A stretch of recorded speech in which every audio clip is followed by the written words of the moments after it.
এই ঢাকা শহরের ট্যাঙ্কি পরিষ্কার করা লাগবে, এটাকে বুঝতে পেরেছেন? এবার আসল ওয়াজ শোনেন, আসল ওয়াজ। এই বাংলাদেশেও শান্তি প্রতিষ্ঠার একটা ট্যাঙ্কি আছে, যার নাম হলো সংসদ ভবন। আরো জোরে বলেন। আর সংসদের ভেতর থেকে বাবার আইন, দাদার আইন, চাচার আইন, খালুর আইন, ফুপর আইন, কালামার্সের আইন, লেনিনের আইন, পুতিনের আইন, সক্রেটিসের আইন, প্লেটোর আইন, ধর্মনিরপেক্ষতাবাদ, জাতীয়তাবাদ, সোশ্যালিজম, ক্যাপিটালিজম, স্বামীর আইন, স্ত্রীর আইন, বাবার আইন, বেটির আইন, চাচার আইন, চাচির আইন, ভারতের আইন, ব্রিটিশের আইন, মানব রচিত তন্ত্র মন্ত্রকে জুতোই এবং ঝাঁটাপিটা করে বিদায় করে যতদিন পর্যন্ত কোরআন সংসদে ঢুকাইয়া কোরআন দিয়ে বাংলাদেশ পরিচালিত না হবে ততদিন পর্যন্ত এই জমিনের ভেতরে শান্তি আসতে পারে না, পারে না, পারে না। সুতরাং বাংলাদেশে শান্তি কায়েমের জন্য কোরআন দিয়ে বাংলাদেশ চলুক, এটাকে আপনারা চান? কারা কারা চান? দুটি হাত আল্লাহকে তুলে দেখান। বাংলাদেশে বন্ধ হয়েছে, কথা বলেন ঠিক কিনা? যে আল্লাহ তাআলা নতুন স্বাধীন একটি দেশ আমাদেরকে দান করলেন, আমরা খুশি না বেজার? চিৎকার করে বলেন তো দেখি আল্লাহু আকবার। এই সাতক্ষীরা যশোরের মুসলমান গভীর মনোযোগ। ওই স্বৈরাচার ভারত থেকে বাংলাদেশে এসেছিলেন মূলত বাংলাদেশ থেকে ইসলাম এবং মুসলমানদেরকে শেষ করে দেওয়ার জন্য। তারই ধারাবাহিকতায় গত 10 বছর আমরা দেখেছি এই বাংলাদেশের হাজারো আলেমদেরকে জেলে বন্দি করে, তারা গ্রেপ্তার করে, তারা জেলের মধ্যে বন্দি করেছে। দাড়ি টুপি আলাদেরকে গ্রেপ্তার করে জঙ্গিবাদের নাটক করেছে। বাংলাদেশের শিক্ষা ব্যবস্থার মধ্য থেকে কোরআন হাদিসের শিক্ষাকে কেটে দিয়ে তারা ঢুকিয়ে দিয়েছিল বান্দরের শিক্ষা। এমনকি যখন তাদের ক্ষমতার চেয়ে নড়বড় হয়ে গেল, ভারতের ইশারায় চিন্তা করে দেখেছিল এই বাংলাদেশে সবচাইতে শক্তিশালী ইসলামী দল হলো বাংলাদেশ জামাত ইসলামী। এই জন্য তারা 1 তারিখে জামাত ইসলামীকে নিষিদ্ধ করলো, আর 5 তারিখে ছিঁড়ে জুতো ছিঁড়ে শাড়ি পরে মামু বাড়ি দিল্লি পালাতে বাধ্য হলো। ওই যে স্বৈরাচার পালিয়ে গেছে হেলিকপ্টারে চড়ে, আপনারা ভিডিও দেখছেন না? কথা কোন দেখছেন না? ওই ভিডিও দেখে মনে হচ্ছে উনি 16 বছরের প্রধানমন্ত্রী হাসিনা না, আপনাদের কাজীর হাটের কাজের মেয়ে ছকিনে। এ কথা কোন? ওর শাড়ির কুচিও ঠিক নাই, আসুরও ঠিক নাই। তার মানে বোঝা যায় উনি পালানোর আগে মনোযোগ দিয়ে শাড়িটাও পরতে পারেনি। গণভবনের মধ্যে গোস্ত ভুনো করেছে, ইলিশ মাছ রান্না করেছে, 14 প্রকারের তরকারি, গরম ভাত। আল্লাহর কি খেলা! আল্লাহ খাওয়ার পর্যন্ত টাইম দেয়নি। এই জোরে বলেন এগুলো কার খেলা? এই জন্য আল্লাহ তাআলা বলেন ওয়ামাকারু ওয়ামাকারাল্লাহ আল্লাহু খায়রুল মাকিরিন। তারাও ষড়যন্ত্র করে, আল্লাহ কৌশল অবলম্বন করে। কার কৌশল বিজয়ী হয়? আল্লাহ বলছেন ইয়াকিদুনা কায়দা ওয়া আকিদু কায়দা। তারাও কিছু কায়দা কৌশল করে, আল্লাহরও কিছু কায়দা কৌশল। ওই স্বৈরাচার হাসিনা পালিয়ে গেছে, বলেন তো ষড়যন্ত্র কি বন্ধ হয়েছে? আরে ভাই ওই হাসিনা ছিল সোনার ডিম পাড়া হাঁস। কিসের ডিম পাড়া হাঁস? বাংলাদেশে ডিম পারে পারে নরেন্দ্র মোদী দিল্লি দিয়ে আসতো, আর ওখানে দিল্লি থেকে ভেজে ভেজে খেত। এই জন্য হাসিনা পালিয়ে গিয়ে হাসিনার যতটা না ক্ষতি হয়েছে তার চাইতে বেশি ক্ষতি হয়েছে নরেন্দ্র মোদীর। যখন হাসিনা পালিয়ে গেল, ওরা রাগ করে বলল বাংলাদেশের মানুষকে পেঁয়াজ দেব না, আলু দেব না, বাংলাদেশের মানুষকে না খাওয়াইয়া মারবো। চিৎকার করে বলেন যশোর সাতক্ষীরার মুসলমান রিজিকের মালিক কে? আরো জোরে বলেন কে? ওরা যখন বলেছে বাংলাদেশে পেঁয়াজ আর আলু দেব না, আমরা তখন বলেছি তোদের পেঁয়াজ আর আলু আমরা খাবো না। এ কথা কোন? 15 দিন ওদের পেঁয়াজ আর আলু আমরা টাকা দিয়ে কিনিনি। এখন ভারতের পেঁয়াজ হলো 1.5 টাকা কেজি, আলু হলো 2 টাকা কেজি। আলু আর পেঁয়াজ পচে যাচ্ছে, ভারতের কৃষকেরা রাস্তার মধ্যে ফেলে দিয়ে নরেন্দ্র মোদীর বিরুদ্ধে আন্দোলন করতেছে। আল্লাহু আকবার বলেন। আমাদের দেশে একটা কথা আছে ভাই, অন্যের জন্য গর্ত খুললে ওই গর্তে নিজেকেই, তার মানে ভারত আমাদের বিপদে ফেলাতে গিয়ে ওরা নিজেরাই বিপদের মধ্যে পড়েছে। সুতরাং আজকের প্রোগ্রাম থেকে পরিষ্কার করে বলি, এই বাংলার জমিনে 1800 ছাত্র জনগণ জীবন দিয়েছে। আমাদের প্রিয় ভাই আবু সাইদ রংপুরে পুলিশের বন্দুকের কাছে বুক পেতে দিয়ে চিৎকার করে বলেছিল আমার মনে দারুণ ঝড়, বুক পেতেছি গুলি কর। একে একে 4টে গুলি করে শহীদ করেছে। মুগ্ধ ভাই পানি বিতরণ করতে গেছে, গুলি করে শহীদ করে দেওয়া হয়েছে। 18 কোটি জনগণ রাজপথে নেমেছিল, ওই স্বৈরাচার পালাতে বাধ্য হয়েছে। আবার প্রয়োজনে হাতে হাত রেখে মাথায় কাপনের কাপড় বেঁধে আমরা শপথ নিয়ে রাজপথে নামব। ওই ভারতের স্বাধীনতা সার্বভৌমত্ব যদি আমাদের বাংলাদেশের স্বাধীনতা সার্বভৌমত্ব নিয়ে ভারত ছিনিমিনি খেলতে চাই, আমরা প্রয়োজনে জীবন দেব। আমার দেশের 1 ইঞ্চি মাটি নিয়ে ভারতের দাদা বাবুদেরকে আমরা ছিনিমিনি খেলতে দেব না, দেব না, দেব না। কারা কারা দেশের জন্য জীবন দিতে রাজি আছেন?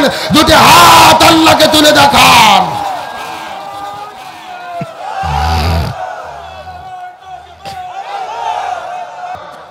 সভাপতি ভাই, ওই ভাইকে 1 কাপ চা দেন তো, ওকে 1 কাপ চা দেন আর আমার গরম পানি দেন। আমরা দুইজন যতক্ষণ ঠিক আছি আলোচনা ততক্ষণ চলবে। কি বলেন আপনারা? পরিষ্কার করে বলি, বাংলাদেশ 24-এ নতুন করে স্বাধীন হয়েছে। ওই ভারতের কোনো তাবেদারি এই বাংলার জমিনে আর চলতে দেওয়া হবে না। বরং যারাই ভারতের পক্ষে দালালি করবে আমরা তাদেরকেই বয়কট করতে বাধ্য হব। আসেন, আমার ভূমিকার কথা শেষ, মাত্র 30 মিনিট আপনাদের মধ্যে কথা বলবো। সরাসরি আলোচনার মধ্যে প্রবেশ করি, ভূমিকা ছাড়া। চিৎকার করে বলেন, আমরা বাংলাদেশে শান্তি চাই কি চাই না? আজকের আলোচনার সাবজেক্ট হলো বর্তমানে বাংলাদেশের শান্তি প্রতিষ্ঠায় আমাদের করণীয় কি। জানার দরকার আছে না নাই? আরে জীবনে বাঘের কিচ্ছা, হরিণের কিচ্ছা বহু শুনছেন, ওগুলো বাদ দেন। বর্তমানে বাংলাদেশের শান্তি প্রতিষ্ঠায় আমাদের কি করতে হবে, এটাই হলো সবচাইতে জরুরি আলোচনা। গভীর মনোযোগ, ভালো করে লক্ষ্য করুন। এই বাংলাদেশ 1947 সালে ভারত, বাংলাদেশ, পাকিস্তান আমরা ব্রিটিশদের কাছ থেকে স্বাধীন হয়েছিলাম। উদ্দেশ্য কি? আমরা শান্তি পেতে চাই। কিন্তু দুর্ভাগ্যজনক ব্যাপার হলেও সত্য, আমরা শান্তি পেলাম না। 1971 সালে আবারও বাংলাদেশ স্বাধীন হলো, শান্তি পাওয়ার জন্য আমরা শান্তি পেলাম না। 2024-এ আবারও দেশকে স্বাধীন করলাম শান্তি পাওয়ার জন্য। আমরা কি শান্তি পাচ্ছি? তাহলে কি করলে শান্তি পাওয়া যাবে জানার দরকার আছে না নাই? এ দর্শক সাতক্ষীরা মুসলমান, গভীর মনোযোগ লক্ষ্য করে বোঝার চেষ্টা করবেন। আমার নবীজি জমিনের ভেতরে শান্তি কায়েম করার জন্য 17 বছর বয়সের ভেতরে এই জমিনের মধ্যে একটা দল গঠন করেছিল, যেই দলের নাম হলো হিলফুল ফুজুল। জোরে বলেন, নাম কি? এ দর্শক মুসলমান, গভীর মনোযোগ লক্ষ্য করুন।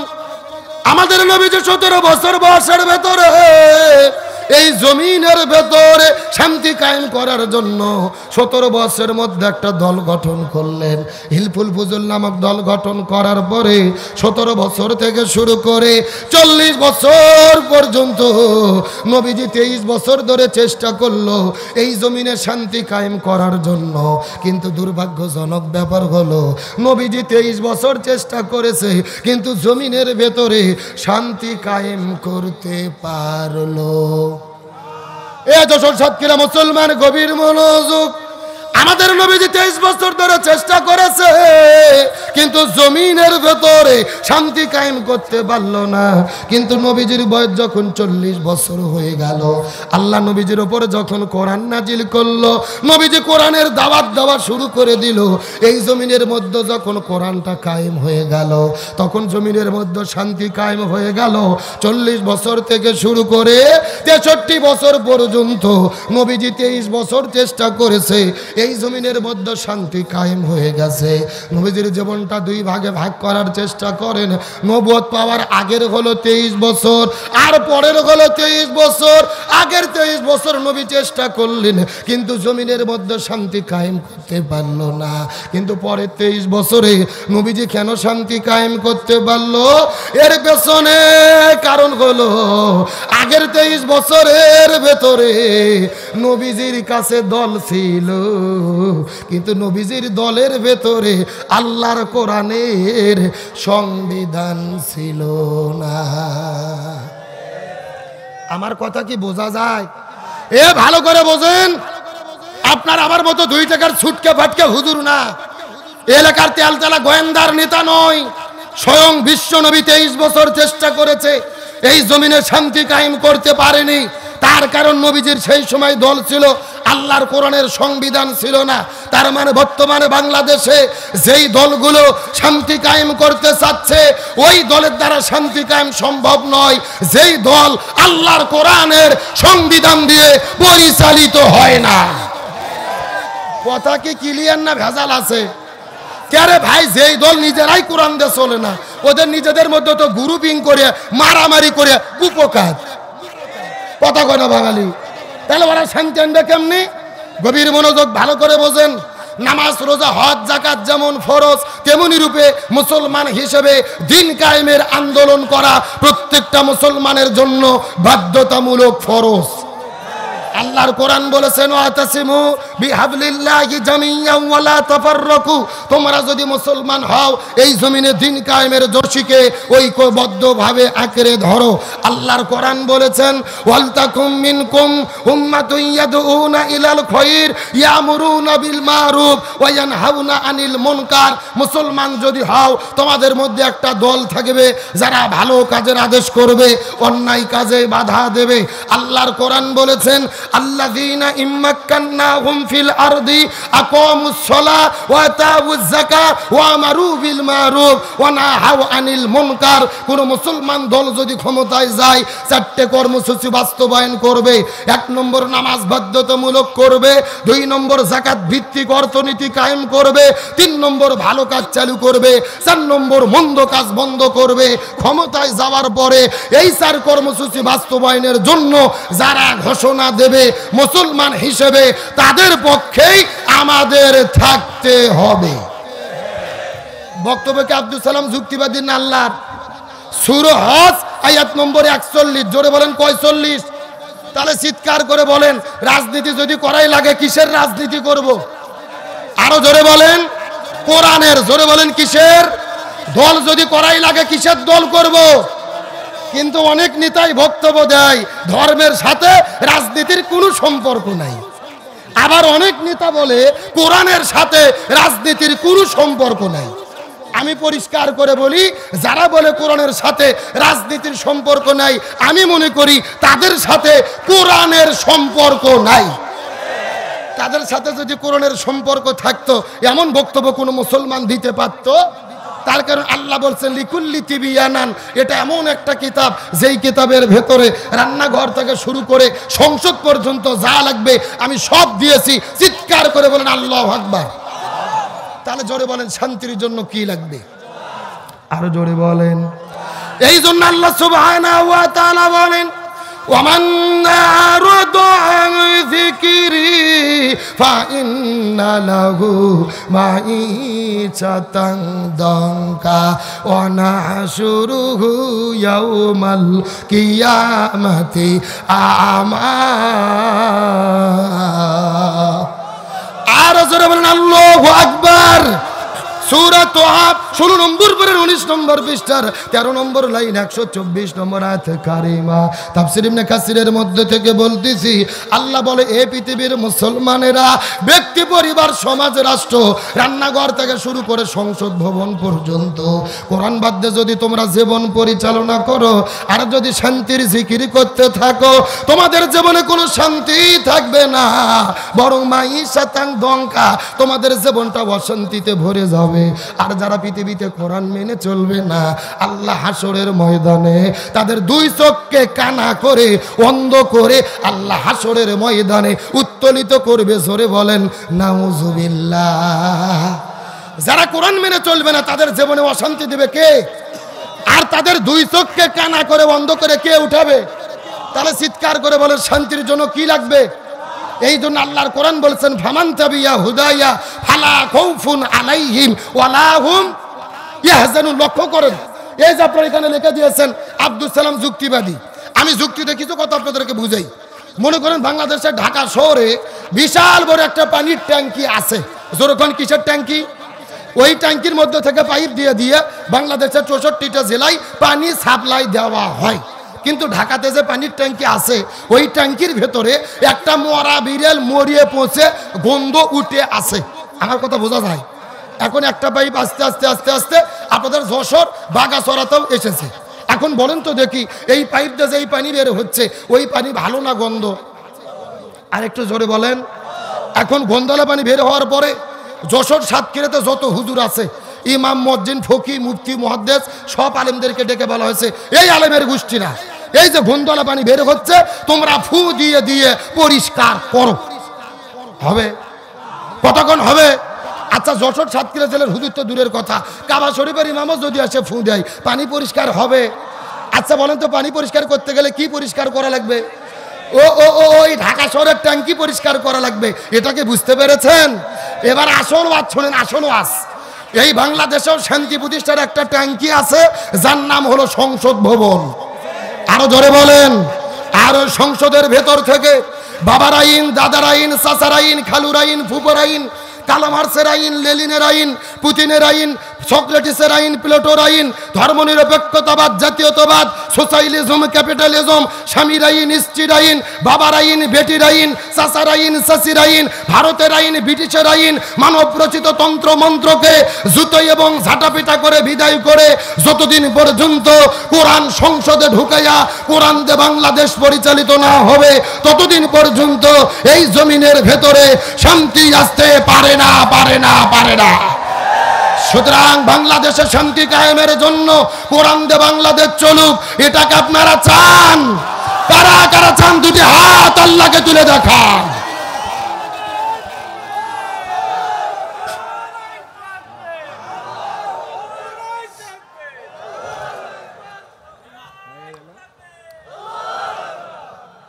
শেষ হয়ে গেল? কোনো মতো টানিয়ে টুনে পাস হচ্ছে না, একেবারেই হচ্ছে না ভাই। তাহলে বলেন তো শান্তির জন্য কি লাগবে? আরো জোরে বলেন। তাহলে আগামীতে বাংলাদেশে কোরআন কায়েমের জন্য 90% মুসলমান আমাদের একতাবদ্ধ থাকার দরকার আছে না নাই? আর আমরা নিজেরা নিজেরা যদি দলাদলি করে মারামারি করে কুপো আমরা যদি বিভেদ হয়ে যাই, হাসিনা বলতেছে সীমান্তের কাছে আছি, যে কোনো সময় শর্ট করে ঢুকে পড়তে পারি। কথা কন্যা আমরা বলতেছি ম্যাডাম আসেন, এটা তো আপনার বাবার দেশ, আপনি আসেন, আপনি শর্ট করে ঢুকবেন আর আমরা আপনাকে ফট করে আয়না ঘরে ঢুকে দেব। এ যেরকম কি ঘর কে রে, ও ঢুকবে, আমরা কি ফিডার খাবো, আঙুল চুষবো, কোটায় ঢুকে দেবো? বুবু আইবা তুমি আইবা গো, এইবার আইসা বুবু ক্ষমতা পাইবা না। যারা ঠিক বলবে না মনে করবেন এই গ্রুপের লোক। এ যেরকম ঠিক, বুবু আইবা তুমি আইবা গো, এইবার আইসা বুবু ক্ষমতা পাইবা না।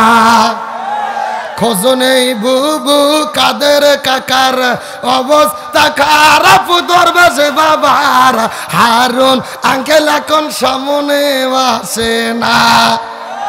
নেতা কর্মী সব জেলের ভেতর, বুবু আসে ডোরের উপর, কখন জানি আসে গ্রেফতারি পরোয়ানা। বুবু ভাই বাপ তুমি আইবা গো, এইবার আইসা বুবু ক্ষমতা পাইবা না। বয়স তোমার 80 বছর, ডাকছে বুবু তোমায় কবর, দাফন হবে কোথায় সেইটা ভাবলা না। বুবু ভাই বাপ তুমি আইবা গো, এইবার আইসা বুবু আর পাইবা না। কথা বলেন ঠিক কিনা? আল্লাহর কোরআন বলেছে কুতিবা আলাইকুমুল কিসাস, জীবনের পরিবর্তে জীবন, হাতের পরিবর্তে হাত, পায়ের পরিবর্তে পা, চোখের পরিবর্তে চোখ। এই আয়াতের ডিজিটাল ব্যাখ্যা হলো আয়না ঘরের পরিবর্তে আয়না ঘর। তার কারণ বলেন, আয়না ঘর কি আমরা তৈরি করেছি নাকি ওরাই করেছে? এই যে 2 দিন আগে আপনারা দেখেছেন টেলিভিশনে ডক্টর মোহাম্মদ ইউনূস তার উপদেষ্টাদেরকে নিয়ে আয়না ঘর পর্যবেক্ষণ করেছে, পরিদক্ষিণ করেছে। কি অমানবিক, কি পাশবিক অত্যাচার নির্যাতনের জায়গা আয়না ঘর তারা তৈরি করেছিল। কিন্তু শেখ হাসিনার লোকজন বলতেছে আয়না ঘর এটা হলো সাজানো নাটক, ডক্টর ইউনূস নাটক করতেছে। জোরে বলেন কি করতেছে? মানে আয়না ঘর নাকি হাসিনা তৈরি করেনি, ডক্টর ইউনূস নিজে নিজে বানাইয়া নাটক করতেছে হাসিনার বিচার করার জন্য। আমি অবশ্য তাদের কথার সঙ্গে একদিক দিয়ে একমত। আয়না ঘরটা নাটক, কথা সত্য, আয়না ঘর নাটক, আয়না ঘর নাটক। তবে এই নাটক ইউনুস করেনি, এই নাটক করছে প্রশাসনেরা। হাসিনা পালিয়ে যাবার পরে আয়না ঘরকে ভেঙে দিয়ে আলামত নষ্ট করেছে। আরো ধরে বলেন। আমরা তো শুনেছি এক হাত করে ঘর ছিল, একটা লোকই নাকি শুইতে পারতো না, বসে বসে থেকে দিন পার করতো। তাহলে এই ঘরগুলো বড় হলো কেমনে? যেই স্বৈরাচারের ওই সেনাবাহিনী, পুলিশ, র্যাব এদের মধ্যে যারা হাসিনের দালাল ছিল, হাসিনা পালিয়ে যাওয়ার পরই রাতের বেলায় ঘরগুলো ভেঙে ফেলছে। তার কারণ ওরা চিন্তা করতে হাসিনা যদি ফেসে যায় আমরাও তো ফেসে যাব। আর এই জন্যই হাসিনা পালিয়ে যাবার পরে 6 মাস সময় লাগলো আয়না ঘর প্রদক্ষিণ করার জন্য। ডক্টর ইউনূসকে বলবো, বিচার পরে হবে, সব কিছু পরে হবে। আয়না ঘর কারা ভাঙলো, কারা আলামত নষ্ট করলো, এদের বিচার আগে করতে হবে।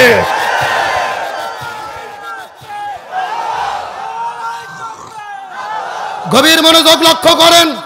আমাদের প্রিয় ভাই ব্রিগেডিয়ার আমান আজমি, ব্যারিস্টার আরমানকে 13 বছর ধরে আয়না ঘরে বন্দি করে রেখেছে। সূর্যের আলো দেখতে দেয়নি, বাইরের বাতাস দেখতে দেয়নি। আজান যখন হতো বক্সে গান বাজাইয়া আজান পর্যন্ত শুনতে দিত না। 2000 মানুষ সাক্ষী দিচ্ছে তারা আয়না ঘরে বন্দি ছিল। সরকার বলতেছে 700 আয়না ঘর হাসিনা তৈরি করেছে। আমরা জানতে চাই 2 আয়না ঘর কোথায় গেল? এই ঘর কারা ভাঙলো, কারা আলামত নষ্ট করলো? এদেরকে ধরলেই জাতির কাছে শত্রু চিহ্নিত হয়ে যাবে। গতকালকে আপনারা দেখেছেন, শোনেন, গতকালকে দেখেছেন জাতিসংঘ রিপোর্ট পেশ করেছে। বাংলাদেশের রিপোর্ট বাদ দেন, জাতিসংঘ হিউম্যান রাইটস বলেছে সরাসরি হাসিনার নির্দেশে 1400 মানুষকে হত্যা করা হয়েছে। যার হুকুমদাতা ছিল স্বৈরাচার হাসিনা, ওবায়দুল কাদের স্বরাষ্ট্রমন্ত্রী। আজকে বিশ্ব, পুরো পৃথিবী কেঁপে উঠেছে হাসিনার গণহত্যার জন্য। পরিষ্কার করে বলি, এই বাংলার জমিনে যারা হাজারো ছাত্র জনতাকে হত্যা করলো এদের বিচার বাংলার জমিনে হতেই হবে। সুতরাং গণহত্যার মহানায়িকা ওই স্বৈরাচার হাসিনাকে ভারত থেকে ইন্টারপোলের মাধ্যমে গ্রেফতার করে বাংলাদেশে এনে প্রকাশ্য দেবালোকে তাকে বিচার করে ফাঁসির দড়িতে ঝোলাতে হবে। এই মতের পক্ষে কারা কারা একবার দুটি হাত আল্লাহকে তুলে দেখান।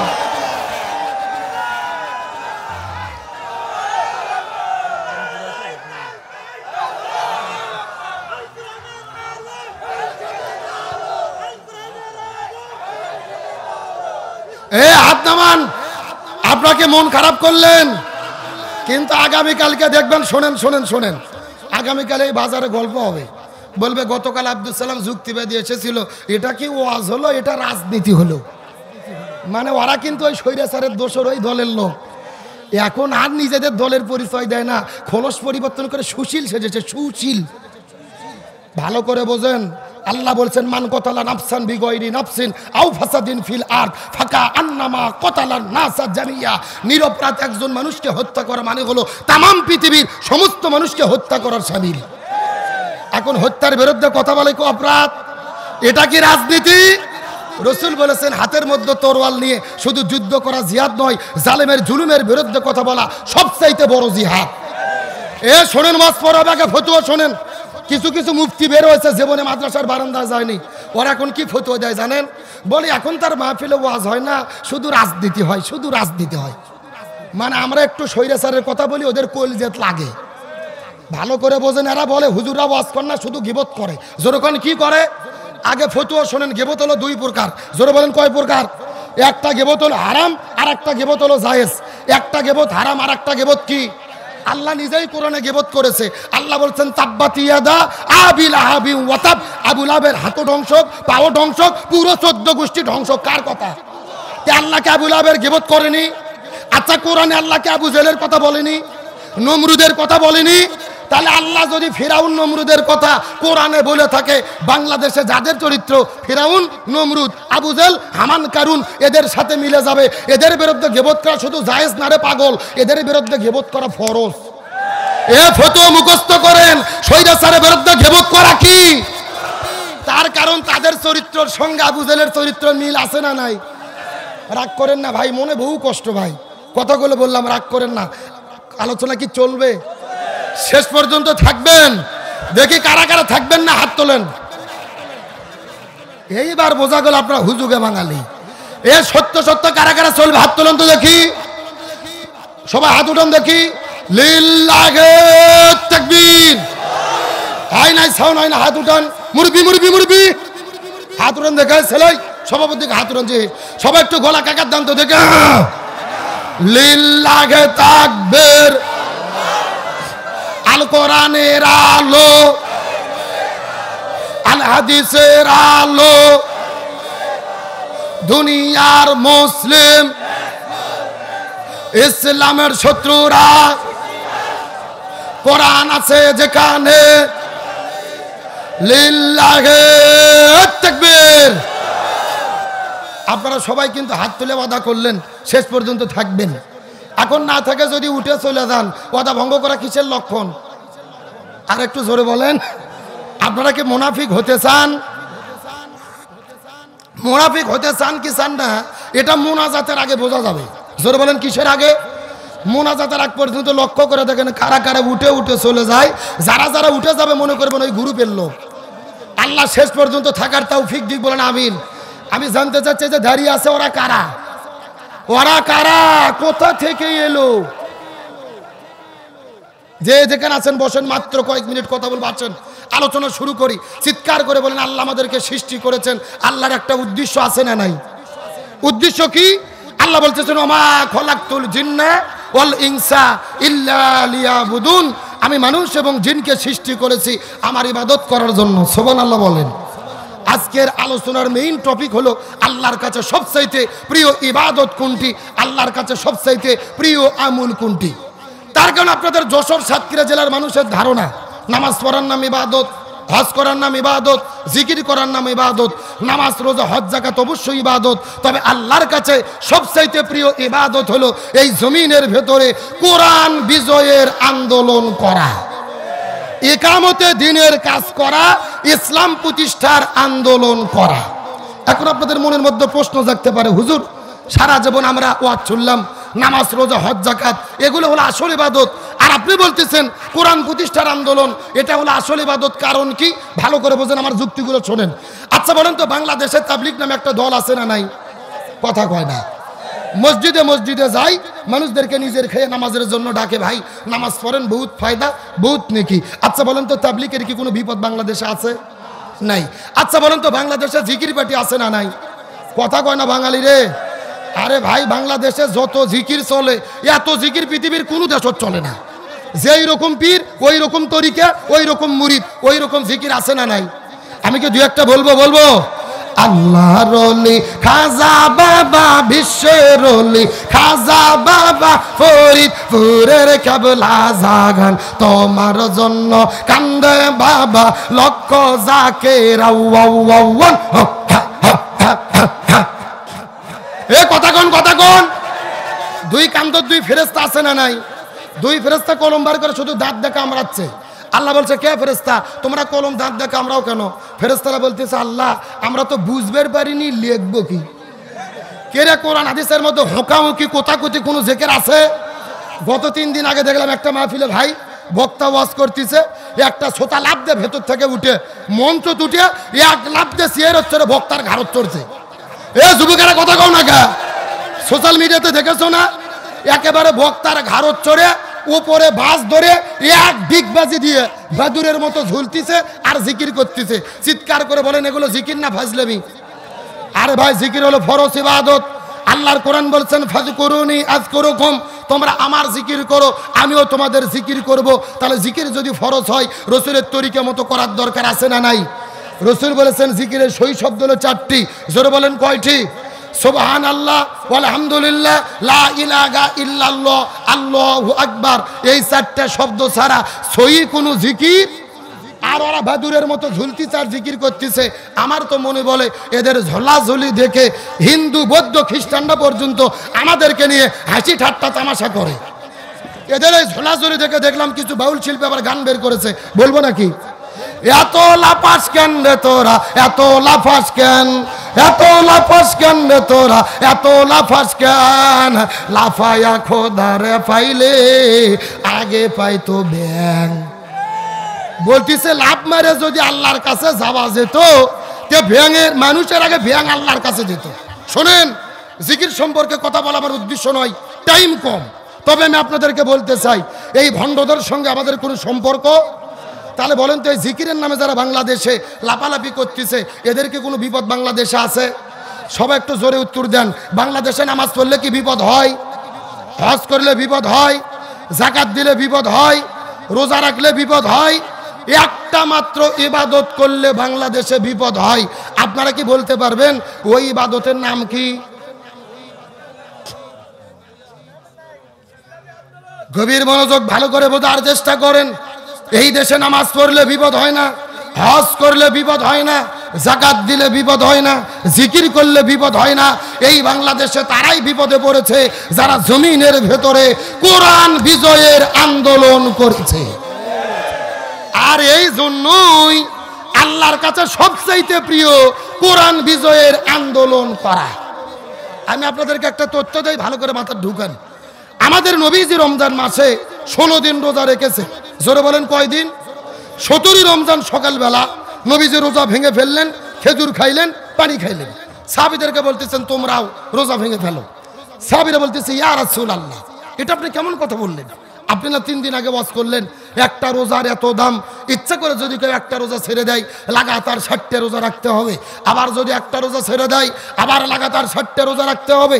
আপনি কেন রোজা ছাড়তে বললেন? রাসূল বলতেছে বেশি বোঝার চেষ্টা করো না। ওয়ামা আতাকুমুর রাসূলু ফাখুযুহু ওয়ামা নাহাকুম আনহু ফান্তাহু। আমি নবী যা বলি তা তোমরা করো, যা করতে নিষেধ করি তা থেকে দূরে থাকো। আবু জেহেল মদিনে আক্রমণ করেছে, আর বসে থাকা যাবে না। এখন আবু জেহেলের মোকাবেলা করতে হবে। তার মানে বোঝা গেল রোজা রাখা ইবাদত, কিন্তু রোজার চাইতেও দামি ইবাদত এই জমিনের ভেতরে কোরআন বিজয়ের আন্দোলন করা।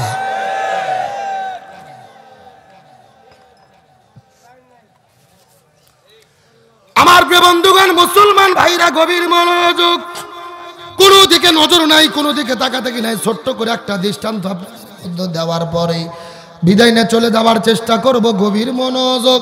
আল্লাহর কাছে ইসলামী আন্দোলন সবচাইতে কেন প্রিয় হলো, আর একটা এক্সাম্পল দেওয়ার পর আপনাদের মধ্য থেকে বিদায় নিয়ে চলে যাওয়ার চেষ্টা করব। আমাদের নবীজির চাচা সাহাবী হযরতে হানজালা রাদিয়াল্লাহু তাআলা নতুন বিবাহ করার পরে ওই বউটাকে নিয়ে যখন তিনি বাসর ঘরের মধ্যে চলে গেছেন, ওই বাসর ঘরের ভেতরে প্রেম ভালোবাসা মহব্বত চলতেছিল। এমন সময় গভীর রজনীতে ওই মদিনার রাস্তা থেকে কে যেন চিৎকার করে ডেকে ডেকে ডাকতে বলে কুতিলা মুহাম্মদ, মুসলমানদের নবী বিদায় নিয়ে চলে গেছে। এই কথা শোনার পরে হযরতে হানজালা বউটাকে বাসর ঘরের মধ্যে রাখার পরে এক দৌড়ে চলে গেলেন কূপের ভেতরে ফরজ গোসল আদায় করার জন্য। ওই কূপের মধ্য থেকে পানি উত্তোলন করার পরে বদনার মধ্যে জগের মধ্যে পানি নেওয়ার পরে পানিটা যখন তিনি শরীরের মধ্যে ঢালবেন, এরা কারা এখানে গল্প করে? কারা এরা?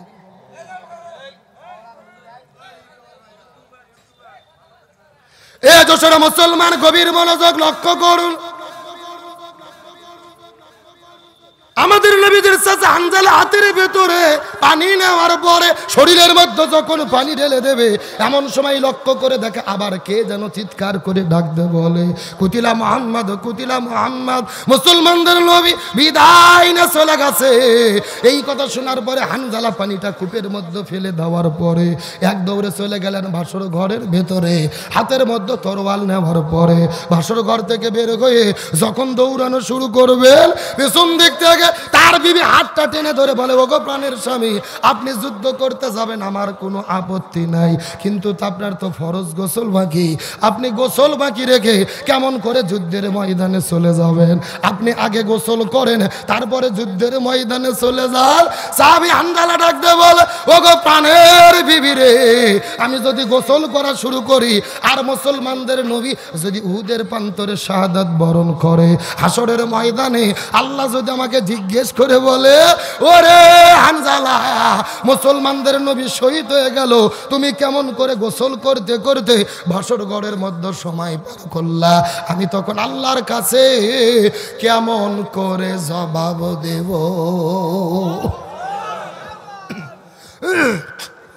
মুসলমানদের নবী যদি বিদায় নিয়ে চলে যায় আর আল্লাহ যদি হাসরের ময়দানে আমাকে জিজ্ঞেস করে বলে, হানজালা, মুসলমানদের নবী বিদায় নিয়ে চলে গেল, তুমি কেমন করে সময় পার করলা? তখন আমি আল্লাহর কাছে কেমন করে জবাব দেব? এই কথা বলার পরে সাহাবী হানজালা হাতের মধ্যে তরোয়াল নিয়ে উহুদের ময়দানে দৌড়ানো শুরু করলেন। দৌড়াইতে দৌড়াইতে যখন তিনি উহুদের প্রান্তরে চলে গেছে, যুদ্ধ করা শুরু করে দিলেন। কিছুক্ষণ পরে ফজর নামাজের আজান হয়ে গেল।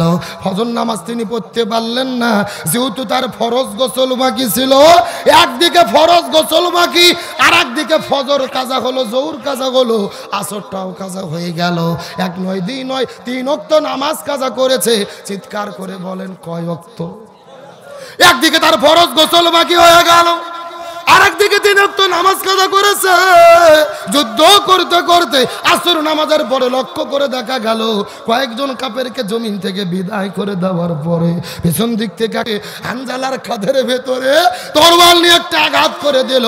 তার দেহ থেকে কাল্লাটা আলাদা হয়ে গেল। তিনি মাটির মধ্যে পড়ে গেলেন। ঝড় ঝড় করে রক্ত পড়া শুরু করলেন।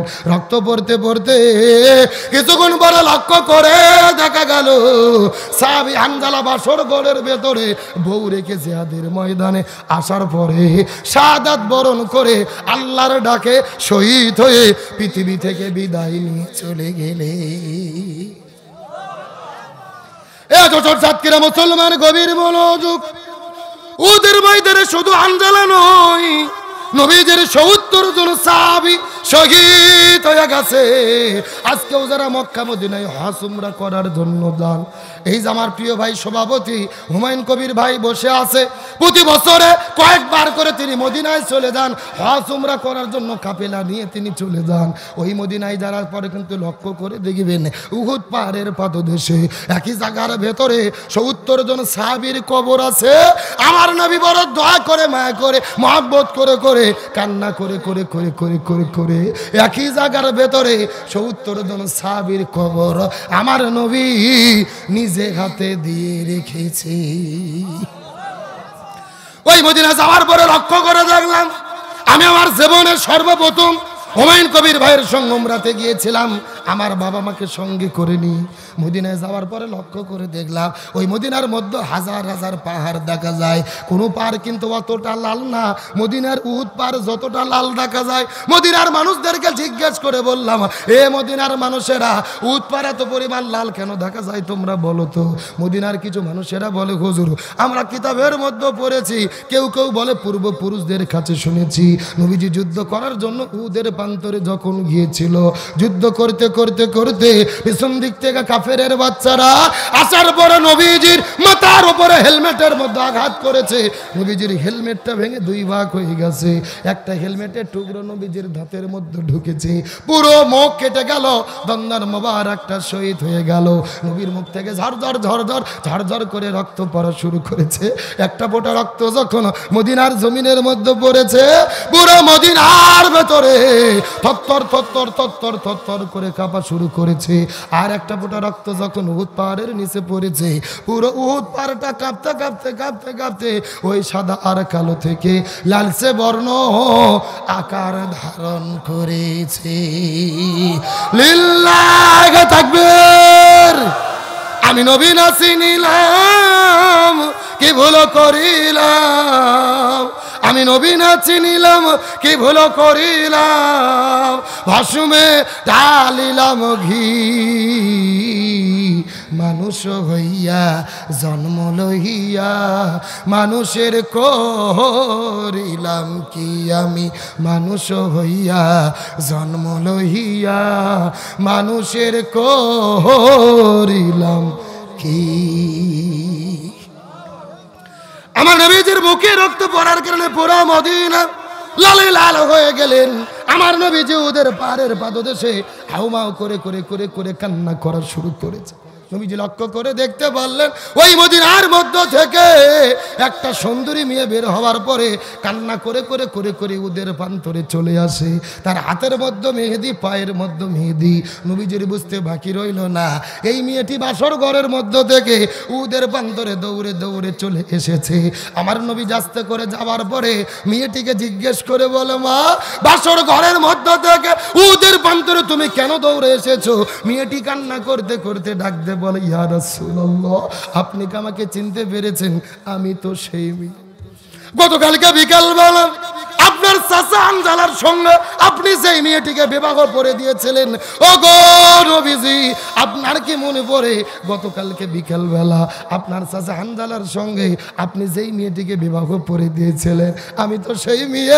আমাকে বিয়ে করার পরে আপনার চাচা আমাকে সঙ্গে করে নিয়ে বাসর ঘরের মধ্যে যখন চলে গেছে, বাসর ঘরে প্রেম ভালোবাসা মহব্বত যখন চলতেছিল, এমন সময় বাইরে থেকে কে যেন চিৎকার করে বলেছেন, ফানা, যুদ্ধ শুরু হয়ে গেছে, মুসলমানদের নবী ওদের প্রান্তরে বিদায় নিয়ে চলে গেল। এই কথা শোনার পরে আমার স্বামী বাসর ঘরের ভেতরে আমাকে রাখার পরে এক দৌড়ে যুদ্ধের ময়দানে চলে এসেছিল। যুদ্ধ করতে করতে করতে করতে ও গো নবীজি, আমি জানতে পেরেছি আমার স্বামী বিকেলবেলা শহীদ হয়ে বিদায় নিয়ে চলে গেছে। ও গো নবী, আপনি ভুল বুঝবেন না, আমার প্রতি পেরেশানি হবেন না, আমার প্রতি ভুল ধারণা পোষণ করবেন না। আমার স্বামী জমিন থেকে বিদায় নিয়ে চলে গেছে, এই জন্য আমি কোনো কান্না করি না রে। আমার কান্না করার কারণ হলো আমার স্বামীর ফরজ গোসল বাকি। আপনি একটু আমার স্বামীর জন্য গোসলের ব্যবস্থাটা করে দেবেন। লিল্লাহি তাকবীর। এ দোসরা মুসলমান, কথাটা ভালো করে বোঝার চেষ্টা করেন।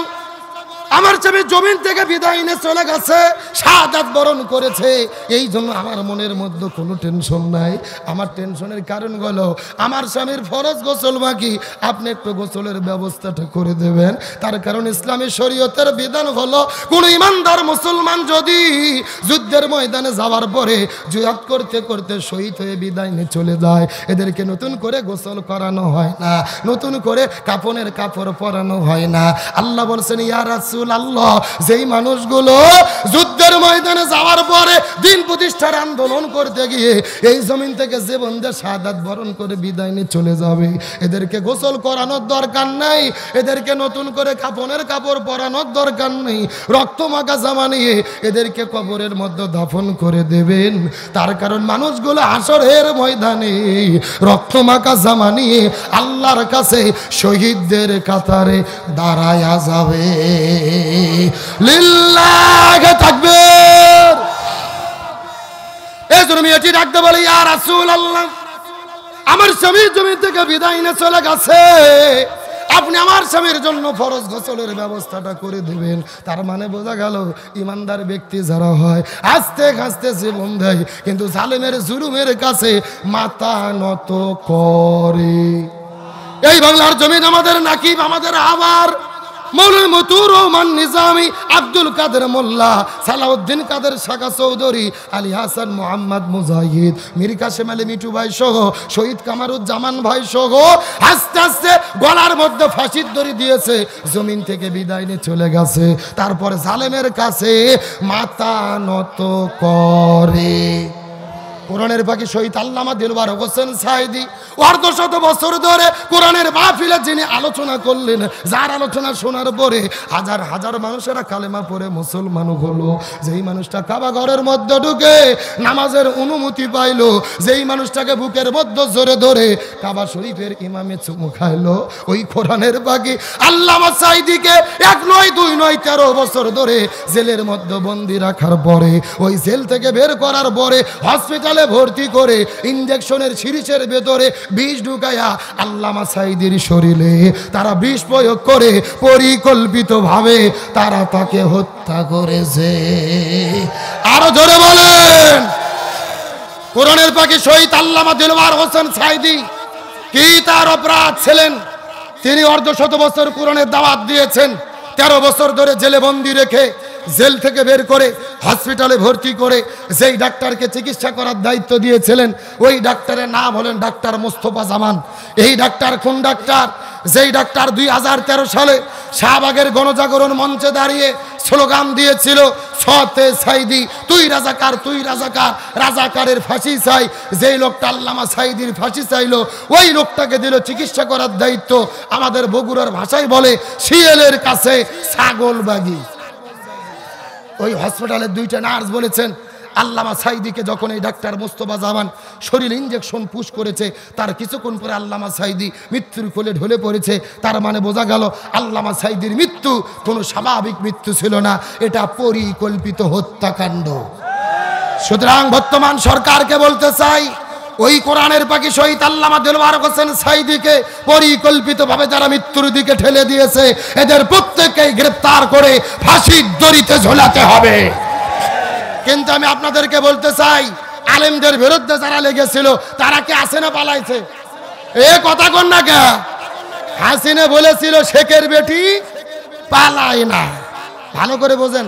আপনাকে ইরশাদ চাচা চিনতেন? ইরশাদ স্বৈর শাসক ইরশাদ চাচা ক্ষমতা ছেড়েছে, জেলের মধ্যে বন্দী হয়েছে, তারপরও দেশ ছেড়ে পালায়নি। ইরশাদ চাচা হলো বাপের বেটা। এ কথা কোন না কে?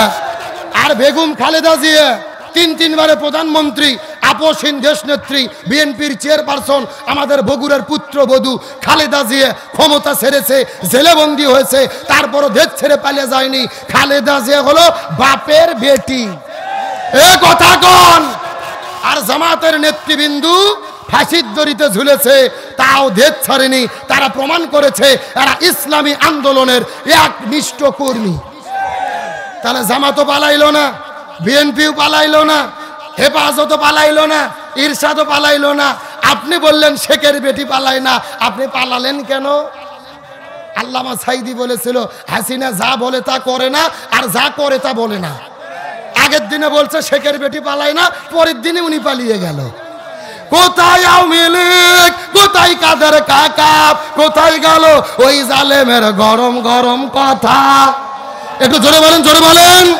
কোথায় আওয়ামী লীগ, কোথায় কাদের কাকা, কোথায় গেল ওই জালেমের গরম গরম কথা? খেলা হবে, খেলা হবে, খেলা হবে, খেলা হবে, খেলা হবে, বইলা কাকা গেল পালাইয়া। কথা কন না গা? ও বলেছিল খেলা হবে, কিন্তু আসল খেলা যখন শুরু হলো খুঁজে পাওয়া গেল। জোরে বলেন, খুঁজে পাওয়া গেল। আলোচনা কি চলবে? চলবে। কারা কারা চলবে? দুটি হাত আল্লাহকে তুলে দেখান। লিল্লাহে তাকবীর। আজকের মাহফিল চলছে, চলবে। সাতক্ষীরের মাহফিল, যশোর জেলার মাহফিল, কোটার মাহফিল কতক্ষণ চলবে? সারা রাত। এটা কি হুজুর মারা আওয়াজ নাকি? আমার বার সারা রাত নয়। আলোচনা যেহেতু শুরু করেছি, মোটামুটি 12টা বেজে গেছে, আর 15 মিনিট টাইম কি দেওয়া যাবে? জোরে বলেন, দেওয়া যাবে? আলোচনা চলছে, জোরে চলছে, কিন্তু ওটাওটি করা যাবে। আমি চিন্তা করতেছি দাঁড়িয়ে আছে কারা? কবির ভাইয়ের কাছ থেকে সময় থেকে দাঁড়িয়ে আছে 3 ঘন্টা ধরে। চিন্তা করো না ওয়াজ অত সহজে শেষ হবে, তোমাদের মাজা ব্যাকা হবে, ওয়াজ শেষ হবে না। এ মুরবি মুরবি মুরবি, ওরে বাবা, মাজেদ ভাই তো সেই খেলা দিল। শোনেন ভাই, ডিজিটাল জামানা ভাই। আজ থেকে 3 মাস আগে কুমিল্লার আমাদের একটা হুজুর মুস্তাক ফয়জি, ওয়াজের মধ্যে এরকম একটা মুরব্বি চাচা উঠে যাচ্ছে, উনি শুধু বলছে মুরব্বি মুরব্বি। আপনি বসেন, যাইয়েন না। আর এই মিডিয়ার ছেলে পেলে 30 সেকেন্ড কাটে এমন ভাবে ভাইরাল করছে, পুরো দেশ শুধু মুরব্বি মুরব্বি জিকির চলতেছে। এ কথা কন না কে? আর ওই মুস্তাক ফয়জি চাচা বলেছে, হুজুর বলেছে, আমার মাহফিলে আউন যাইতো, বউন যাইতো, খাওন যাইতো, হন যাইতো, কিন্তু মাগার যাওন যাইতো। পালিয়ে যায় যারা, স্বৈরাচারের দোষক তারা। আচ্ছা শোনেন, এই যে সভাপতি হুমায়ুন কবির ভাই, আমি যদি এখন বলি সভাপতি সাহেব আপনি 5 মিনিট ওয়াজ করেন, আমি পেশাব করে আসি, আপনারা কি আমাকে যেতে দেবেন? তে বক্তার পেশাব না, শ্রোতাদের কিসের এত পেশাব? বেশি পেশাব করা লক্ষণ ভালো না, ডায়াবেটিস হবে। আর বাড়ির বউ থাকলে আরো বিপদ। কথা কন না কে? আলোচনা চলছে, তাহলে চিৎকার করে বলেন সাহাবী হানজালার কি গোসল বাকি? আরো জোরে বলেন। আলোচনাটা অবশ্যই করব, তবে এখন যদি অনুমতি দেন আমি মহিলাদের জন্য 2 মিনিট কিছু বলবো। বলার দরকার আছে না নাই? এ মুসলমান ভাইরা, সাতক্ষীরা যশোরের মুসলমান গভীর মনোযোগ। যেহেতু আগামীকালকে আমি রামজা ভাই মাহফিল করবে, দিনের বেলা আপনাদেরকে আবার আমি আপনাদের আর বেশি কষ্ট দেব না, মাত্র কয়েক মিনিটের ভেতরে একটা মেসেজ দেওয়ার পরে বিদায় নিয়ে চলে যাওয়ার চেষ্টা করব। হাজার হাজার মা বোনেরা এসেছে, 2টা মিনিট কথা বলি। আমার মা বোনেরা আমার নবীজি মিরাজের রজনীতে সর্বপ্রথম চলে গেলেন জান্নাতের ভেতরে। ওই জান্নাতের মধ্যে যাবার পরে, জান্নাত প্রদক্ষিণ করে দেখার পরে, জান্নামের মধ্যে যখন চলে গেল, ওই জান্নামের মধ্যে যাওয়ার পরে লক্ষ্য করে দেখতে পারে হাজার হাজার মহিলাদেরকে আগুন দিয়ে দাউ দাউ করে জ্বালানো হচ্ছে। এই মহিলাগুলো চিৎকার করে চেঁচামেচি করতেছে, আর মহিলাদের মাথার ওপরে কিছু কাকগুলো বসে তাদের মাথার মগজগুলো ঠুকুরে ঠুকুরে ঠুকুরে খাচ্ছে। এই দৃশ্য দেখার পর নবীজির মনটা বড় খারাপ হয়ে গেল। জিবরাইলকে জিজ্ঞাসা করে বলেন, এ ভাই জিবরাইল, এই সমস্ত মহিলাগুলো কারা, তুমি দয়া করে বলো তো দেখি। জিবরাইল বলে, ইয়া রাসূলুল্লাহ, মনের মধ্যে কষ্ট নেবেন না, এই মাত্র আল্লাহ জানাইয়া দিয়েছে আপনার উম্মতের ভেতরে অধিকাংশ মহিলারা জাহান্নামে যাবে। অধিকাংশ মহিলাগুলো যাবে কোথায়? এই কথা শোনার পরে নবীজির মনটা বড় খারাপ হয়ে গেল। জিবরাইলকে জিজ্ঞাসা করলেন, হে ভাই জিবরাইল, অধিকাংশ মহিলা কেন জান্নাতের মধ্যে যাবে, এর পেছনে কি কি কারণ আছে বলো তো দেখি। জিবরাইল ডাক দিয়ে বলে, ইয়া রাসূলুল্লাহ, অধিকাংশ মহিলা জান্নামে যাবে, এর পেছনে অনেকগুলো কারণ রয়েছে। তার ভেতরে প্রধানত কারণ হলো 2টা। জোরে বলেন কয়টা? সাউন্ড নাই। এই যে আমি বসে আছি মাঝখান দিয়ে সোজা, ডান দিকে এক ভাগ, বাম দিকে আর এক ভাগ। আপনারা মুখ বন্ধ করেন, আপনারা বলেন তো দেখি, অধিকাংশ মহিলা জান্নামে যাবে, তার পেছনে কারণ হলো কয়টা? আপনারা মুখ বন্ধ করেন, এইবার আপনারা বলেন তো দেখি, অধিকাংশ মহিলা জান্নামে যাবে, তার পেছনে কারণ হলো কয়টা? ওরে বাবা, কেরে ভাগ করে দেনা, সাউন্ড বাজতেছে, তার মানে আপনারা আলসামি করতেছেন না। আমার যে বন্ধুগণ মুসলমান ভাইরা, গভীর মনোযোগ, ডানে যারা আছেন কথা বলবেন, বামে যারা আছেন কথা বলবেন, মঞ্চে যারা বসে আছেন তারাও কথা বলবেন। সবাই মিলে চিৎকার করে একসঙ্গে বলেন তো দেখি, অধিকাংশ মহিলা জান্নামে যাবে, তার পেছনে কারণ হলো কয়টা?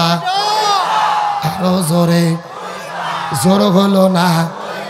এই কথা শোনার পরে নবীজি জিবরাইলকে জিজ্ঞেস করে বলে, হে ভাই জিবরাইল, কোন 2টা কারণে অধিকাংশ মহিলা জান্নামের মধ্যে যাবে, তুমি একটু দয়া করে বলো তো দেখি।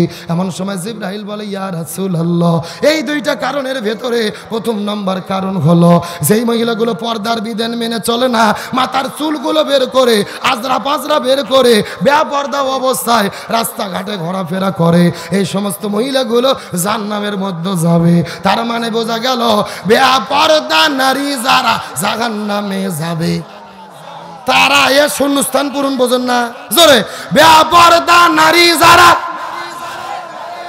কে রে ভাই, পর্দার মিছিল করতেও কি ভয় লাগে? এমন সাউন্ড দেবেন মহিলাদের প্যান্ডেল যেন পার হয়ে যায়।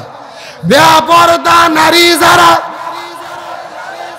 এখন বলেন, সাতক্ষীরা যশোরে বেপর্দা নারী আছে না নাই? আমি কি কিছু বলবো? এ যুগের মেয়েদের ধরন বলিতে লাগে শরম, সকালবেলা আর সকালবেলা বোরকা পরে, বিকালবেলা ওর নানাই দাদা ভাই, ডিজিটাল দেশ বুঝি এটাই।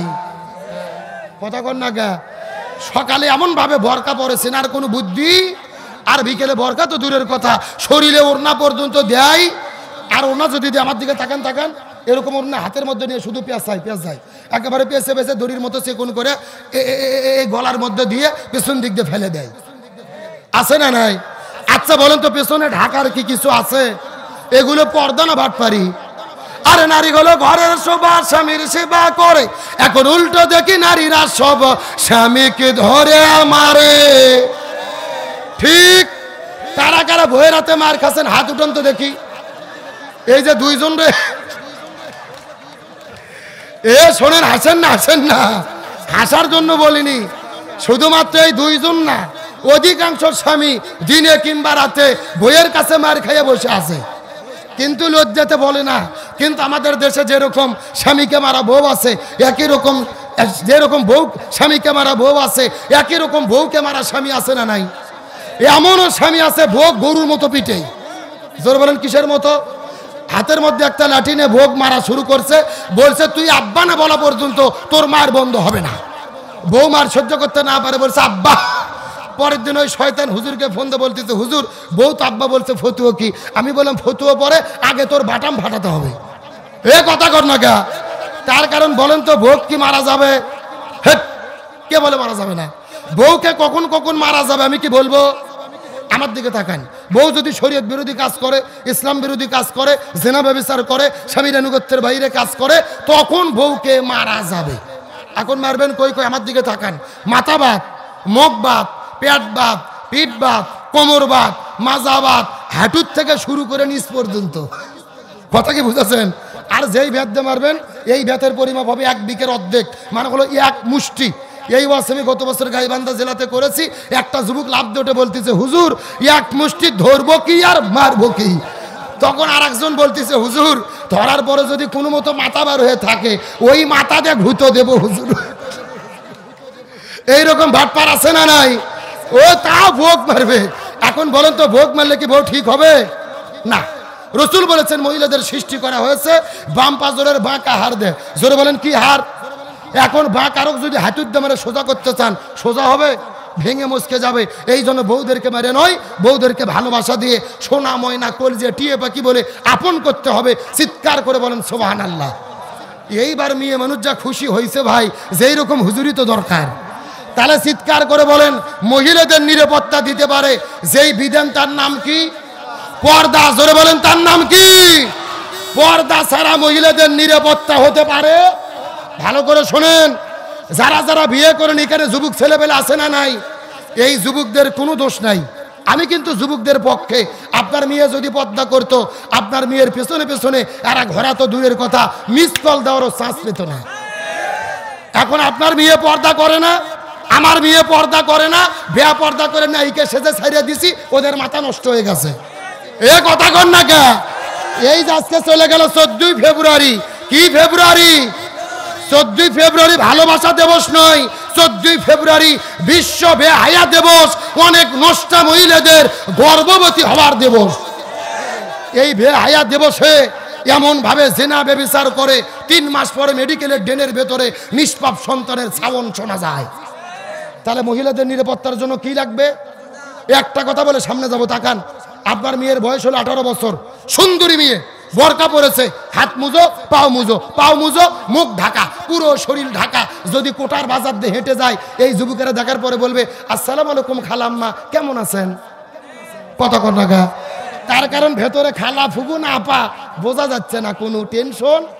কিন্তু আপনার বইয়ের বয়স যদি 42 বছর হয়, 42 বছরের বুড়ি, মাথার চুল ভার করে, আজরা পাজরা ভার করে, পোল্ট্রি মুরগির মতো নাইকে সাজে, হাই হিল পরে, কিল কিল করে বাগাসারাতে হাঁটে যায়, যুবকেরা দেখার পরে কি খালা বলবে? বলবে আসসালামু আলাইকুম আপা, কিছুক্ষণ পরে খেপা। এ কথা কর না কা? এই জন্য মহিলাদের সম্মান নিতে গেলে আগে তাদের পর্দার মধ্যে ঢুকতে হবে। আল্লাহর কোরআন বলছে, ওয়াকরনা ফি বুয়ুতিকুন্না ওয়ালা তাবাররাজনা তাবাররুজাল জাহিলিয়াতিল উলা। মহিলাদের নিরাপত্তার বিধান পর্দা ছাড়া কোনো পদ্ধতি হতে পারে না। আল্লাহ বলছেন জাহিলি যুগের মেয়েদের মতো ঘর থেকে বের হয় না। কার কথা? তাহলে চিৎকার করে বলেন, বেয়া পর্দা নারী যারা, ওয়াজই করবো না, দোয়া করে দেবো। মুখ খুলতেছেন না কি জন্য? দোয়া করবো, দোয়া করবো জোরে। বেয়া পর্দা নারী যারা। এই কথা শোনার পরে নবীজির মনটা বড় খারাপ হয়ে গেলেন। জিবরাইলকে জিজ্ঞাসা করে বলেন, ও ভাই জিবরাইল, তোমার কাছে 2 নম্বর প্রশ্ন বলো তো, 2 নম্বর কারা জান্নাতের মধ্যে যাবে বলো তো? জিবরাইল ডাকতে বলে, ইয়া রাসূলুল্লাহ, 2 নম্বর হলো ওই প্রকার মহিলা যে মহিলাগুলো স্বামীর খেদমত করে না, স্বামীর কথা মতো চলে না, স্বামীর আনুগত্য করে না, এই মহিলাগুলো জান্নাতের মধ্যে যাবে। তার মানে বোঝা গেল স্বামীর অবাধ্য স্ত্রী যারা জাহান্নামে যাবে। এখন বলেন তো, স্বামীর কথা শোনে না এই রকম বউ আছে না নাই? এখনকার বউগুলো হলো রাষ্ট্রপতি। জোরে বলেন কি পতি? স্বামী যদি বউয়ের কথা মতো চলে, বউ বলে আমার স্বামী সোনা ময়না কল দিয়ে টিয়ে পাখি, এর মতো ভালো স্বামী দেশত নাই। কিন্তু যেই স্বামী বউয়ের কথা মতো চলতে চায় না, ওই বউ স্বামীর বাড়ি থুয়া বাবার বাড়িতে হেজরত করে চলে যায়। এইরকম ডিজিটাল বউ আছে না নাই? তার মানে ওরা নিজেরা পরিচালক সাজতে চায়, স্বামীর অধীনে থাকতে চায়। অথচ আল্লাহর কোরআন বলেছে, আর রিজালু কাওয়ামুনা আলান নিসা, পরিচালক কোনো স্ত্রী হতে পারবে না, মহিলা হতে পারবে না, পরিচালক স্বামীদেরকে হতে হবে। কার কথা? আরো জোরে বলেন। সাতক্ষীরা যশোরে মুসলমান, শেষ কথা শোনেন।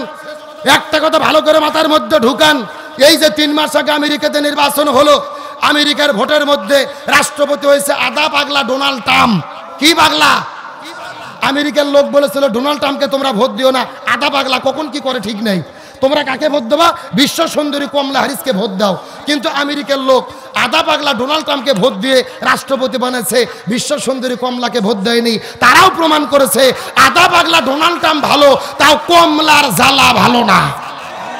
আমেরিকার লোক বুঝলো রে, ইহুদি খ্রিস্টান হয়ে বুঝলো।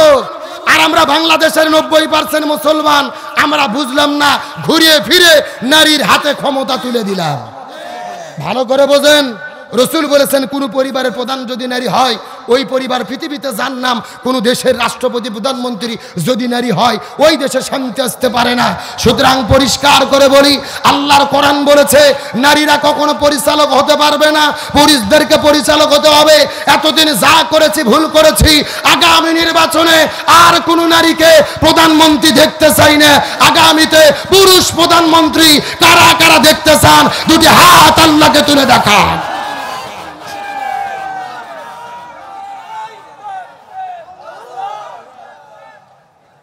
আপনারা কি রাগ করলেন? শোনেন, ক্ষমতা কে যাবে, বিএনপি জামাত নাকি জাতীয় পার্টি আমরা জানি না, কোনো দলের পক্ষে বলতেও চাই না, বিপক্ষেও বলতে চাই না। তবে আমাদের কথা, বিএনপি জামাত যেই ক্ষমতার যাক, প্রধানমন্ত্রী যেন পুরুষ হয়। কে রে, বিএনপির যদি তারেক জিয়া আমাদের বগুড়ার ছেলে প্রধানমন্ত্রী হয়, আমাদের কোনো আপত্তি আছে? যদি জামাতের আমির প্রধানমন্ত্রী হয়, আপত্তি আছে? যদি আপনার চরমনের পীর প্রধানমন্ত্রী হয়, আপত্তি আছে? আমার কথা, প্রধানমন্ত্রী যে হয় হোক, একটা পুরুষ হোক, যেন কোনো নারী না হয়। এই চাওয়া কি শুধু আপনার আমার নাকি আল্লাহর? আল্লাহ বলছে রিজালু কাওয়ামুন আলান নিসা, পরিচালক কোনো নারী নয়, পুরুষদের হতে হবে। এই জন্য রাসূল বলেন মহিলাদের 4টা আমল করলে 8টা জান্নাত। 1 নম্বর নামাজ, 2 নম্বর রোজা, 3 নম্বর স্বামীর খেদমত, 4 নম্বর পর্দা। এই 4টা আমল করলে আল্লাহ তাদের 8টা জান্নাতের দরজা খুলে দেবে। যেই দরজা পছন্দ ওই দরজাতে তারা জান্নাতে চলে যাবে। আলোচনা কি আর মিনিট 5 করব?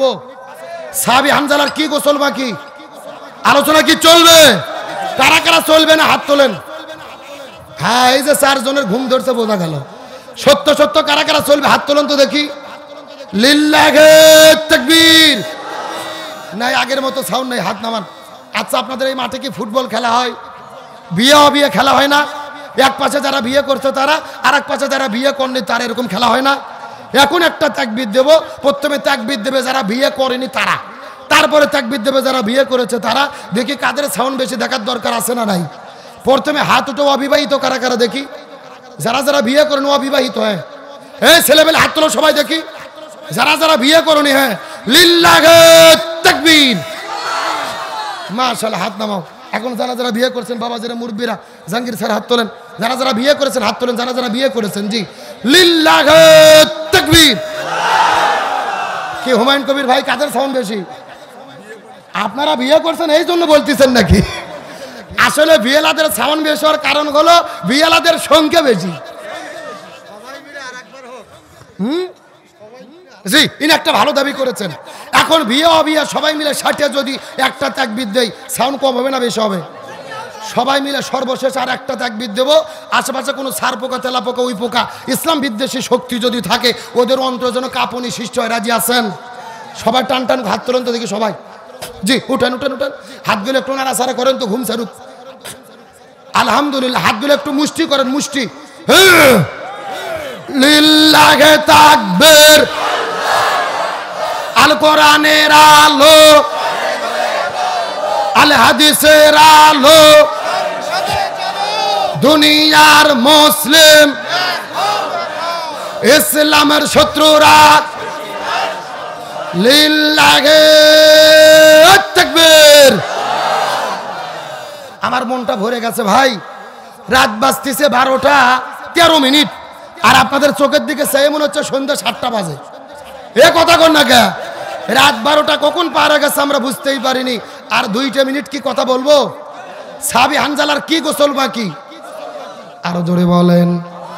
এ যশোর সাতক্ষীরা মুসলমান গভীর মনোযোগ লক্ষ্য করুন। যেই বিষয়টা বোঝানোর জন্য এতক্ষণ পর্যন্ত আপনাদের মধ্যে আলোচনাটা করতেছি, এই শেষ কথাটা ভালো করে বোঝার চেষ্টা করবেন। কিন্তু তার আগে বলি, বলেন তো দেখি, মহিলাদের জন্য পর্দার দরকার আছে না নাই? এ মহিলারা যদি পর্দা না করে কবরের ভেতরে আল্লাহ তাআলা কেমন আযাব এবং গজব দান করবে। 1 মিনিটের মধ্যে একটা দৃষ্টান্ত মহিলাদেরকে দিতে চাই। ওই পাকিস্তান দেশের একটা বাস্তব সত্য ঘটনা। ওই পাকিস্তান দেশের করাচি শহরের ভেতরে আল্লামা তারেক জামিল রহমতুল্লাহ আলাইহি তার কিতাবের মধ্যে বর্ণনা করে বলে, ওই পাকিস্তান দেশের করাচি শহরের ঘটনা। একটা সুন্দরী মেয়ে বিদায় নিয়ে চলে গেল। ওই মেয়েটার মৃত্যুর পরে এলাকার মানুষেরা সবাই মিলে যখন কবর খোঁড়ার জন্য চলে গেছে, কবর খুঁড়তে খুঁড়তে লক্ষ্য করে দেখে, কবর খোঁড়া যখন শেষ হয়ে গেল, লক্ষ্য করে দেখে ওই কবরের ভেতরে 1 নয় 2 নয় 99টা বিষাক্ত সাপ এসে হাজির হয়ে গেছে। কয়টা সাপের কথা বললাম? এলাকার মানুষেরা বড় আশ্চর্য হয়ে গেল। দুনিয়ার মধ্যে কতদিন কবর খনন করে আছি, কোনোদিন কবরের ভেতরে 99টা করে সাপ তো আমরা দেখতে পারি নাই। প্রথম কবর বাদ দিয়ে 2 নম্বর কবর করা শুরু করলেন। ওই 2 নম্বর কবর খুঁড়তে খুঁড়তে যখন কবর করা শেষ হয়ে যাবে, লক্ষ্য করে দেখে 2 নম্বর কবরের মধ্যেও 99টা সাপ চলে এসেছে। 2 নম্বর কবর বাদ দিয়ে 3 নম্বর কবর করা শুরু করলেন। ওই 3 নম্বর কবরটা যখন করা শেষ হয়ে গেল, লক্ষ্য করে দেখে 3 নম্বর কবরের মধ্যেও 99টা সাপ চলে এসেছে। পেপার পত্রিকা নিউজের মধ্যে খবর চলে গেল। পুরো পাকিস্তানের ভেতরে নিউজটা নিয়ে হইচই পড়ে গেল। লক্ষ লক্ষ মানুষেরা করাচি শহরের দিকে যাওয়া শুরু করলো। পাকিস্তান দেশের যারা হুজুর ছিল, মুফতি, মুহাদ্দিস, ইমাম, মুয়াজ্জিন, ফকিহ, সব আলেমদেরকে ডাকা হলো। এ আলেমেরা তোমরা ফতোয়া দাও তো দেখি, 3টা কবরের ভেতরে 99টা করে সাপ চলে এসেছে। এখন আমরা মেয়েটিকে কেমন করে দাফন করে দেব? এমন সময় সমস্ত হুজুরেরা মিলে ফতোয়া দিয়ে দিল, এ পৃথিবীর মানুষের, আরে 3টা কবর কেন, 3000 কবর কেন, 3 লক্ষ কোটি কবর কেন, কোনো লাভ হবে না। তোমরা যতই কবর খনন করো, এই মেয়েটি যেই আমল করেছে, ওই এই মেয়েটি যেই পাপ করেছে, এই পাপের কর্মফল অন্ধকার কবরে তাকে ভোগ করতে হবে। ওই মেয়েটি দুনিয়ার মধ্যে কি এমন পাপ করলেন যেই পাপের কারণে কবরের ভেতরে 99টা সাপ চলে আসলো? জানার দরকার আছে না নাই? আপনাদের দরকার না থাকলেও মহিলাদের দরকার আছে, আমি অবশ্যই বলবো। তবে এখন আমি আপনাদের আলোচনার মধ্যে চলে যেতে চাই। সাহাবী হানজালার কি গোসল বাকি? এ যশোর সাতক্ষীরা মুসলমান, গভীর মনোযোগ লক্ষ্য করুন। মেয়েটি কান্না করতে করতে বলে, ইয়া রাসূলুল্লাহ, আমার স্বামীর জন্য আপনি গোসলের ব্যবস্থাটা করে দেন। নবীজি সাহাবীদেরকে ডেকে বলে, এ সাহাবীরা রে, আমার চাচা হানজালার লাশটা কোথায়? তোমরা দয়া করে খুঁজে বের করো, তাকে সুন্দর করে গোসল করে দাফন করতে হবে। সাহাবীরা পুরো মদিনার ভেতরে খোঁজাখুঁজি করেছে, কিন্তু দুর্ভাগ্যজনক ব্যাপার হলো সাহাবী হানজালার লাশটা খুঁজে পাওয়া যায়। সাহাবী রাসূলের কাছে যাওয়ার পরে বলে, ইয়া রাসূলুল্লাহ, আমরা পুরো মদিনার মধ্যে খোঁজাখুঁজি করেছি, সাহাবী হানজালার লাশটা খুঁজে